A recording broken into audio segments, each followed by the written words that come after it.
ప్రియమైన సహోదరి సహోదరులారా, I wish you all a very good evening. నేను ఫాదర్ చిన్నయ్య పుదోట, పునీత ఆగ్నేయస్వామి దేవాలయ విచారణ గురువులు.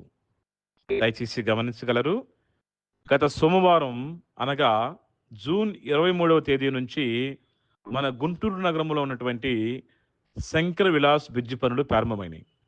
ఈ పనుల నిమిత్తమై ట్రాఫిక్ని మళ్లించారు, ట్రాఫిక్ని డైవర్ట్ చేశారని ప్రభుత్వ అధికారులు మరి ఇప్పటికే మనకు తెలియజేసి ఉన్నారు అనేక విధాలుగా.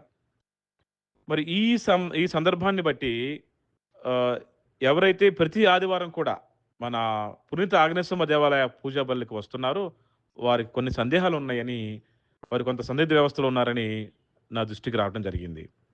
ఏం పర్వాలేదండి. ట్రాఫిక్ మళ్లించినప్పటికి కూడా 2 వీలర్సు, 4 వీలర్సు, కార్లు, బైకులు యథావిధంగా నడుస్తున్నాయి.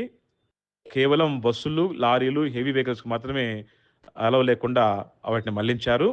మరి ప్రతి ఆదివారం లాగానే ప్రతిరోజు యథావిధిగానే ఈ 4 వీలర్స్, 2 వీలర్స్ యథావిధిగానే కొనసాగుతూ ఉన్నాయి. కాబట్టి ఎలాంటి ఆటంకం లేదు. ప్రతి ఆదివారం లాగానే మీరు యథావిధిగా పూజా బలికి రావచ్చండి. ఆ విషయం చెప్పుటకు సంతోషిస్తున్నాను.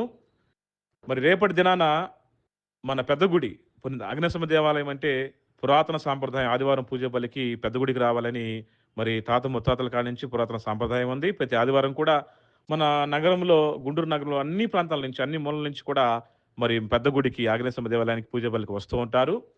మరి రేపటి దినాన యేసు తిరుహృదయ పండుగని కొనియాడుతున్నాము. అలానే పునీత పేతురు, పౌలుల మహోత్సవాన్ని కూడా కొనియాడుతున్నాము. కాబట్టి రేపటి దినాన జరగబోయే పూజా బలులకి మీ అందరికీ ఆహ్వానం పలుకుతున్నాను. దేవుడు మనల్ని దీవించును గాక. God bless you. Thank you.